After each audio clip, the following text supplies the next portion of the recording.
Today, I am discussing with you health over 40. I'm just going to jump right into it.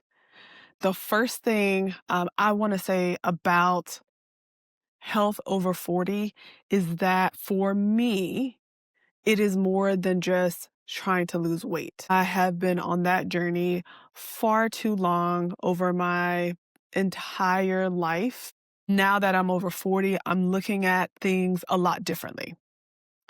It's not just about weight, it is about my overall health, my whole person health. Now, while that is a goal, that is not my only goal. It overlaps with a lot of other health goals that I have. And so today, I'm going to talk about 6 areas specifically around how I'm doing things differently now that I'm over 40. So, the first thing I want to talk about is my mental wellness because a lot of things can start in our minds. And so training our minds, meditating on things that are going to help us is huge. And I have personally done this in a lot of different ways. I'm a woman of faith, and so I went through a journey where I had to really work on taking captive every thought and making it obedient to Christ. But taking captive of every thought is hard because you are constantly thinking about what you're thinking about. But what I can say, it's one of the hardest things I've done. It just takes a lot of mental gymnastics, but the benefits have been incredible. And so while sometimes my thoughts get away from me because I have practiced that, I have a lot of tools that I can grab, and I start to notice when my thinking has gone off the rails. It is about awareness of what's going on in my mind so I can catch it so that I can redirect my thoughts to something that's more productive, something that's more positive. And there's a lot of science as well on creating new neural pathways in our minds. Our minds are incredible and beautiful. And so we have the power.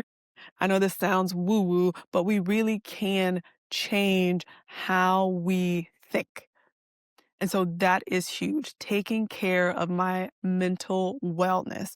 But what that looks like practically includes things like journaling. I'm not very consistent, but when I do, I enjoy it. This is a really good reflective tool. It's also a tool to get your feelings out, to get frustrations out, to get things out that you may want to say to someone that you know is not appropriate to say. And so journaling can be an incredible tool to get things out, to help you process your emotions and put words to your emotions and what's going on in your world. Not for everybody, but definitely worth a try. Also, just I'm a very creative person. And so doing a lot of creative things, I have all types of hobbies that I get into. I want to do bookbinding and make my books look pretty. That's like a thing. I went through a phase where I was making shirts. I was making bracelets. I have painted. I have done pottery. I have done so many things, but I love to work with my hands. I love to do a task or be creative and have this product, this outcome.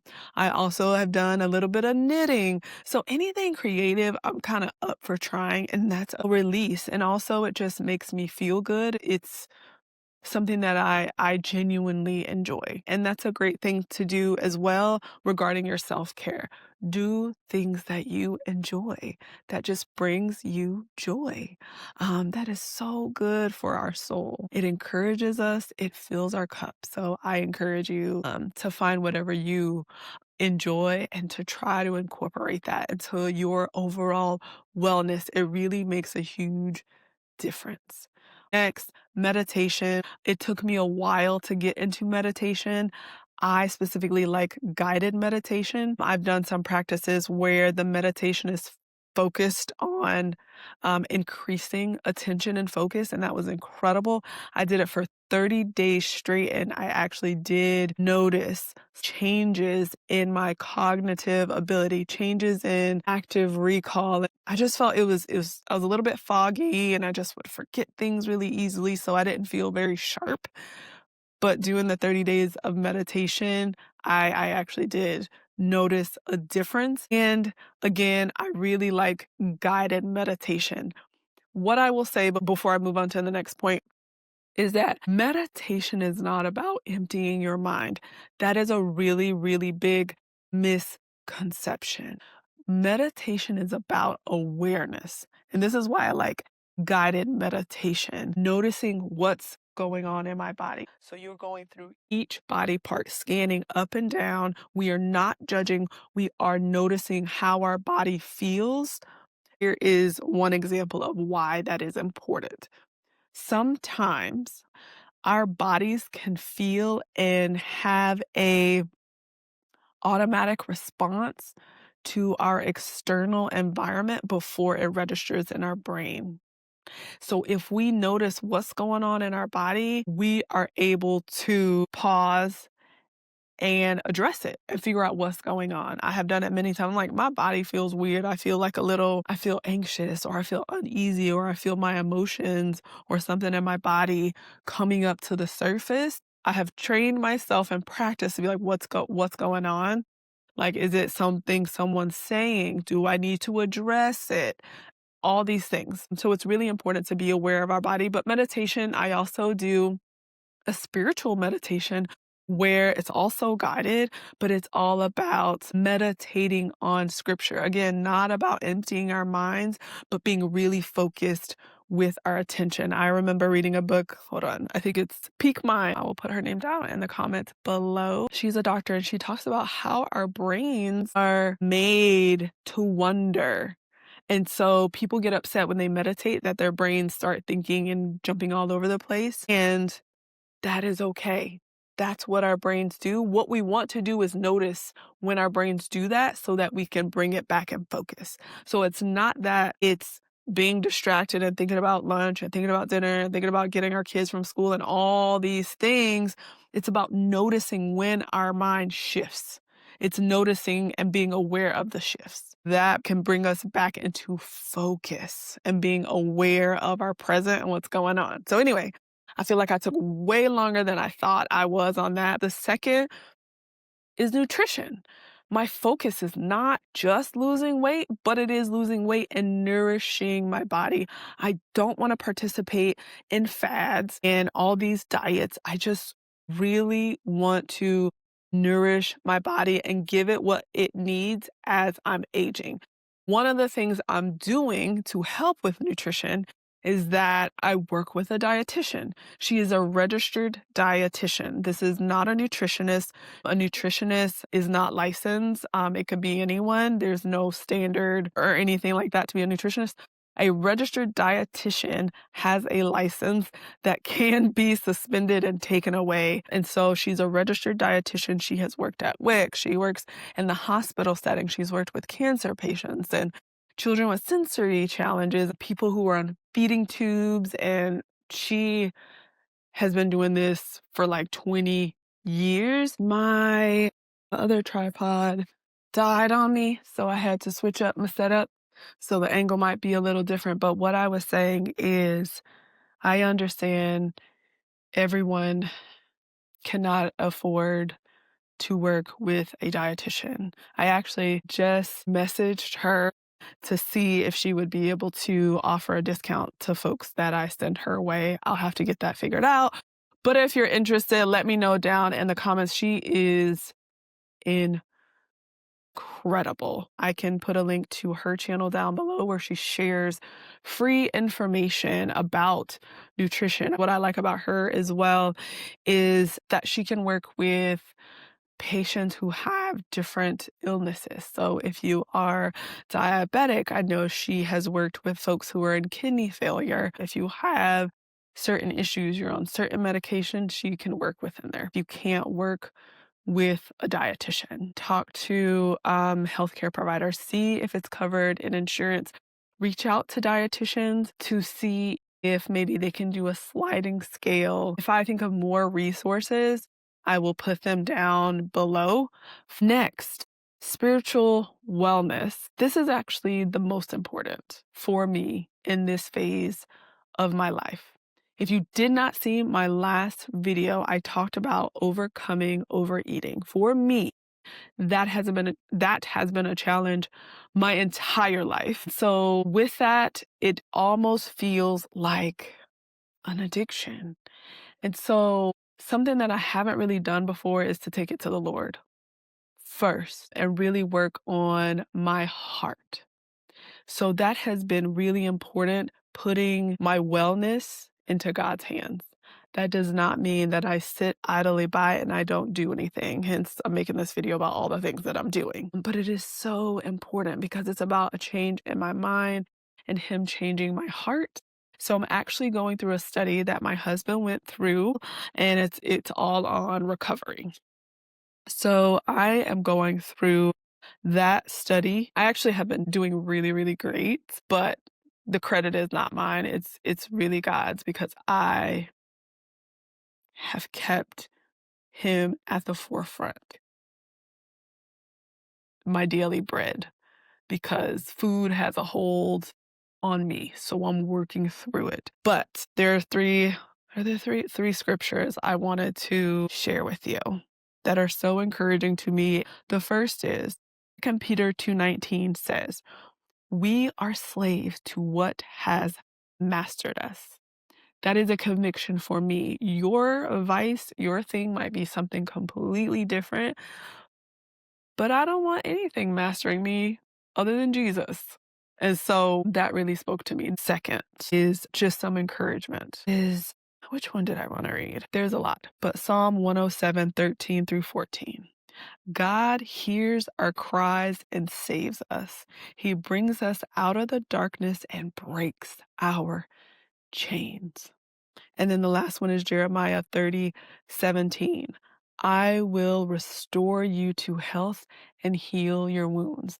That has been such an encouragement to my soul, meditating on that, believing that. So, really, this has been number one. After 40, I'm making it a priority because I can do nothing separate from Christ. I've tried, didn't work.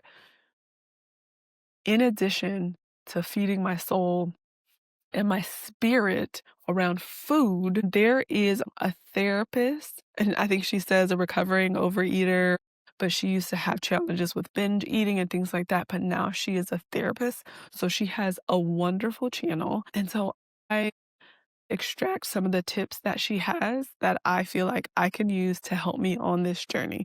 So I take a spiritual approach, but I also have practical tools that I use to help me. Number 4, physical wellness, moving my body. It's cliche, but a body in motion stays in motion. And so I try to move my body.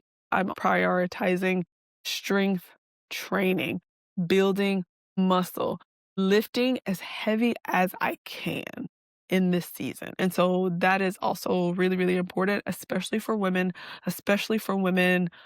over 40. But do what feels good to you. I enjoy walking. It's also a part of me and my husband's quality time. So we take multiple walks a day. I take walks by myself. But if walking isn't your thing, it's hot outside. Also, I'm in Florida. Do something else. Dancing is a great way to get cardiovascular workout. Find a workout online. There's a lot of different ways to move our body. Get started with yoga. That might be a really good way to stretch out your body, and it feels really good. You might be sore, of course, doing all this, but after, it feels really good. But find something that you enjoy and take your time. We don't want to hurt ourselves. For my physical wellness, I also hired a personal trainer to help me. I cannot pay for a personal trainer forever. The plan is to work with him for a few months and then maintain myself.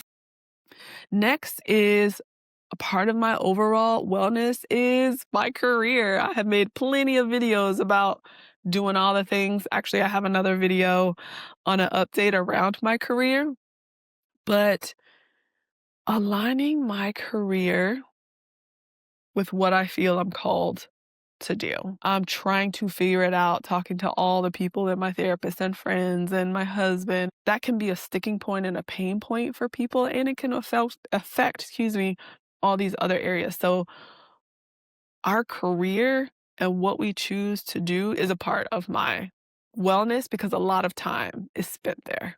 So I want to the best of my ability, do something that I enjoy. We spend most of our days, unless you're rich and you like can spend an hour a day doing stuff. The rest of us spend most of our days working. But I want to align with my spirit, with my family goals, what feels good, what gifts and passions I have, all of that overlapping. And so the same for you, finding the overlap, assessing your situation. Take it to the Lord in prayer. Talk to people you trust to help you figure that. And if you're in a position that you don't like, I have been in plenty jobs that I do not like going to. Try to find moments that you enjoy in that. I know how hard that is, but to help you get through until your next opportunity comes up, finally, my family. Right? This is a big part of why I'm doing a lot of things. My family and my other relationships with my friends. We are social creatures. It is so important for us to be in community. And as I age, it becomes even more important.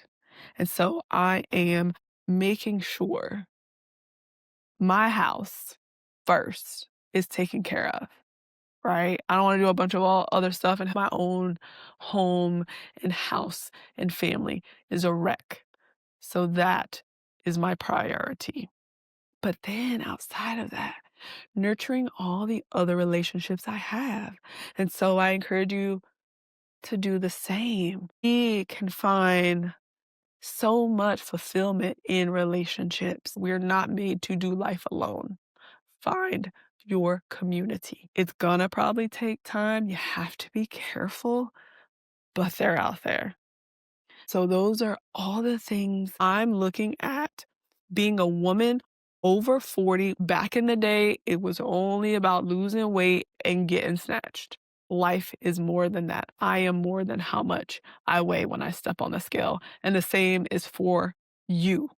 There is so much more to you and to your life. I hope you found this encouraging. I hope I gave you new ideas or things that you can think about trying. Thank you so much. I'm always so appreciative for folks watching these videos. So thank you so much. Until next time, please take care and have a good one.